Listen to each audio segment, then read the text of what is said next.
여러분, 안녕하세요. 오늘 우리가 파헤쳐볼 이야기들의 뼈대는 바로 책임과 검증입니다. 거시적인 경제 지표부터 시작해서 주변 국가의 외교, 어느 유명 기업의 마케팅 논란, 그리고 하루가 멀다 하고 쏟아지는 정치 여론조사까지. 겉보기엔 완전히 다른 세상 이야기 같잖아요. 그런데 사실 이 모든 사건들의 이면을 들여다보면 우리는 어떻게 책임을 다하고 또 어떻게 검증받고 있는가라는 아주 거대한 하나의 질문으로 연결되어 있습니다. 오늘 준비된 팩트들을 통해서 이 복잡한 퍼즐들을 아주 직관적이고 흥미롭게 한번 맞춰보겠습니다. 자, 오늘 다룰 4가지 핵심 주제 빠르게 훑어보겠습니다. 첫 번째는 글로벌 윗 외교 소식, 두 번째는 기업 마케팅 논란, 세 번째는 인프라와 노동 쟁점, 그리고 마지막으로 정치 여론조사와 주요 의혹들입니다. 그럼 흩어져 있는 이 조각들이 어떻게 하나로 모이는지 바로 첫 번째 이야기부터 빠져보시죠. 첫 번째 파트입니다. 거시적인 글로벌 경제 흐름부터 우리 지역의 외교 소식까지 먼저 크게 한번 줌아웃해서 짚어보겠습니다. 화면에 0.8%포인트라는 아주 강렬한 숫자가 떡하니 나와 있죠. 연합뉴스 보도에 나온 미국의 경제성장률 하락폭입니다. 사실 숫자 자체가 줄어든 것도 문제지만 도대체 왜 떨어졌냐가 훨씬 중요한 포인트인데요. 자료를 보면 아주 명확하게 미국 정치 정책의 불확실성을 콕 집어냅니다. 그러니까 정치적 리더십이나 정책이 앞으로 어디로 튈지 모른다는 그 불안감 자체가 그 거대한 미국 경제의 발목을 꽉 잡아버렸다는 뜻이에요. 정책을 결정하는 사람들의 책임감이 실제 경제 수치에 얼마나 직접적인 타격을 주는지 뼈저리게 보여주는 대목이죠. 시선을 우리 쪽으로 살짝 돌려볼까요? 경북 안동에서 한일 정상회담이 열렸습니다. 일본 총리와 벌써 세 번째 만남인데요. 이번 회담의 진짜 알맹이는 바로 에너지 안보였습니다.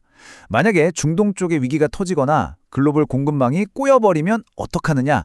이럴 때를 대비해서 원유나 LNG, 나프타 같은 진짜 필수적인 비상물자들을 양국이 서로 융통하고 비축 정보로 공유하자는 약속을 한 겁니다.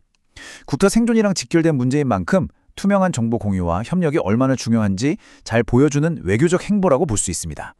자, 이번엔 두 번째 파트로 넘어가서 포커스를 국가에서 기업으로 좀 맞춰보겠습니다. 최근 대중의 엄청난 역풍을 맞은 마케팅 논란입니다. 이 사건이야말로 대중의 매서운 눈초리가 거대 기업을 어떻게 흔들어 놓는지를 아주 적나라하게 보여주는데요. 유명 커피 브랜드인 스타벅스 코리아의 이벤트 이름 때문에 그야말로 난리가 났습니다. 날짜를 보시면 5월 18일에 탱크데이, 그리고 4월 16일에 미니 탱크데이를 진행했어요. 아시다시피 한국 사회에서 이 두 날짜, 5.18 민주화 운동과 4.16 세월호 참사를 떠올릴 수밖에 없는 아주 무겁고 가슴 아픈 날들이잖아요. 대중들은 아니 어떻게 하필 이 날짜에 다른 것도 아니고 탱크라는 단어를 쓴 마케팅이 내부에서 통과될 수 있냐며 강하게 의구심을 제기했습니다. 당연히 곧바로 엄청난 불매운동과 공분으로 이어졌고요. 기업의 역사적 책임감이라는 게 시험대에 제대로 오른 겁니다. 사태가 이렇게까지 커지니까 기업 입장에서도 당연히 발등에 불이 떨어졌겠죠. 수습 과정을 한번 쭉 따라가 보면요. 일단 신세계그룹 총괄 부사장이 광주 5.18 기념재단으로 직접 찾아갔습니다. 하지만 관련 단체들이 수용을 거부했고요. 결국 사태의 심각성을 인지한 신세계 정용진 회장이 스타벅스 코리아 대표를 전격 해임해버립니다. 초강수를 둔 거죠. 여기서 끝이 아닙니다. 그룹 차원의 공식 사과는 물론이고 심지어 미국 본사까지 나서서 역사적으로 너무나 중요한 날이고 절대 일어나선 안 될 일이었다고 고개를 숙이는 지경까지 갔습니다. 소비자의 철저한 감시가 기업의 최상층 권력을 어떻게 움직이는지 정말 확실하게 보여주는 팩트입니다. 이어서 세 번째 파트입니다. 기업들이 마케팅으로 곤욕을 치르고 있다면 건설 현장이나 노동계도 상황이 만만치 않은데요. 인프라와 노동 현장의 책임 공방 바로 살펴보죠. 시민들의 일상, 특히 안전과 직결된 인프라 문제 하나 짚고 넘어가겠습니다. 자료에 따르면 서울 GTX 삼성역 건설 현장에서 사각기동 안에 들어가야 할 철근이 쏙 빠진 채로 공사가 진행됐다는 사실이 드러났습니다. 그런데 사실 철근이 누락됐다는 것 자체도 큰 문제지만 진짜 비판의 도마 위에 오른 건 따로 있어요. 바로 서울시가 이 치명적인 사실을 무려 5개월이나 지나서야 뒤늦게 늑장 보고를 했다는 겁니다. 투명하게 즉각 공개되지도 않은 채로 5개월 동안 공사가 계속 진행됐다는 건데 시민들 입장에서는 당연히 이 공백에 대해 거세게 책임을 물을 수밖에 없겠죠. 자, 이 거센 비판에 대해 행정 최고 책임자는 어떻게 대응했을까요? 오세훈 서울시장의 발언을 그대로 인용해봤습니다. 오 시장은 이 철근 누락 의혹 제기 자체를 두고 상대 정당 후보 측이 하락하는 지지율을 만회하려고 억지로 만들어낸 일종의 철근 괴담이라고 일축했습니다. 보고지원이라는 행정적인 시스템 문제를 상대방의 정치적인 네거티브 공세로 규정하면서 방어선을 친 셈입니다. 정치적인 공방은 잠시 내려놓고 실제 공학적인 현실을 한번 들여다보죠. 지금 뼈대 역할을 해야 할 철근이 기둥 내부에 완전히 빠져있는 상태잖아요. 그래서 서울시가 내놓은 보완책이 뭐냐면 기둥 겉면에 에폭시 접착제를 바르고 강판을 덧댄 다음에 내화 페인트로 마무리를 하겠다는 겁니다. 그런데 취재된 전문가들이나 비평가들 의견을 보면 시선이 곱지만은 않습니다. 강판 부착력이 떨어지면 그 엄청난 하중을 도대체 어떻게 버티겠냐는 거죠. 쉽게 말해서 척추가 부실한데 등짝에 나무 판자를 대놓고 튼튼하다고 하는 격 아니냐는 비판이 나오는 겁니다. 결국 안전이라는 이 무거운 책임을 어떻게 감당할 것인가 아주 뼈아픈 질문으로 남게 됐습니다. 이번엔 노동 현장입니다. 국내 최대 기업인 삼성전자의 노조 파업 관련 쟁점인데요. 이게 생각보다 상황이 꽤 복잡하게 얽혀 있습니다. 일단 노조 측 요구는 확실합니다. 영업이익의 15%를 성과급으로 달라는 건데 사측은 난색을 표하고 있죠. 그런데 진짜 흥미로운 건 내부의 온도차예요. 반도체 부문 안에서도 적자를 낸 사업부에 똑같이 성과급을 줄 거냐를 두고 노사 간 이견도 있지만 메모리 쪽과 비메모리 부문 직원들 사이에서도 불만이 터져나오면서 내부 마찰까지 빚어지고 있거든요.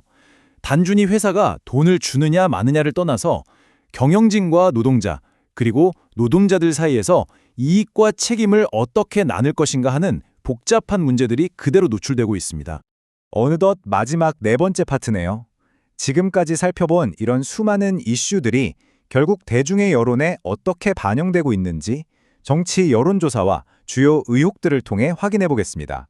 언론 매체들이 발표한 5월 19일자 주요 지역 정치 여론조사 데이터를 요약한 표입니다. 수치들을 보면 지형이 참 흥미로운데요. 특히 서울과 대구 지역 표심이 아주 숨막힙니다. 후보들 간 격차가 3-4%포인트 정도로 말벼대로 오차 범인의 초접전 양상을 보이고 있습니다. 반면에 부산이나 충남 쪽을 보면 격차가 조금 더 벌어지면서 한쪽 후보가 오차 범위 밖에서 꽤 넉넉하게 우세를 점하는 현상을 볼 수 있죠. 앞서 우리가 쭉 살펴봤던 그 수많은 사회적 이슈들이 지역별 유권자들에게 완전히 다른 온도로 체감되면서 표심으로 나타나고 있다는 걸 알 수 있습니다. 그런데 사실 이 여론조사 파트에서 저희가 눈여겨봐야 할 건 바로 이 3자 대결 구도입니다. 뻔한 양당 맞대결이 아니라 제3의 후보가 등장했을 때 표심이 어떻게 요동치는지를 확 보여주거든요. 평택을 지역을 보면 김용남, 조국 후보가 치열하게 접전을 벌이는 가운데 유이동 후보가 쫓아가고 있고 부산 북구감 역시 하정우, 한동훈 후보의 선두 경쟁 속에 박민식 후보가 그 뒤를 맹추격하고 있습니다. 물론 저희가 여기서 누가 이길 거다라고 예측하려는 건 절대 아닙니다. 중요한 건 이 숫자들이 보여주듯 지금 유권자들의 마음이 단일한 방향으로 쏠려 있다기보다는 엄청나게 깐깐하고 입체들인 잣대로 후보들을 검증하고 있다는 사실 그 자체입니다. 자, 오늘 살펴볼 마지막 팩트는 정치권을 뜨겁게 달구고 있는 영부인과 무속인 연루 의혹 관련 내용입니다. 출처에 포함된 오디오 인터뷰 내용을 있는 그대로 가져왔는데요. 여기서 선사라고 불리는 인물이 직접 한 말입니다.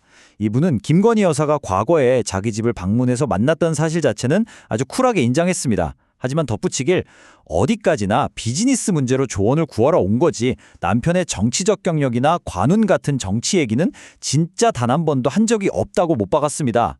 정치 개입 의혹에 대해서는 아주 확실하게 선을 긋고 방어하는 모습입니다. 여러분, 오늘 우리는 뚝 떨어진 거시경제 지표부터 시작해서 엇나간 기업 마케팅, 불안한 인프라 공사, 그리고 한 치 앞을 알 수 없는 여론조사와 권력을 둘러싼 의혹들까지 쭉 훑어봤습니다. 겉보기엔 제각각인 것 같지만 결국 이 모든 이야기를 관통하는 단 하나의 열쇠는 바로 책임과 검증이었습니다.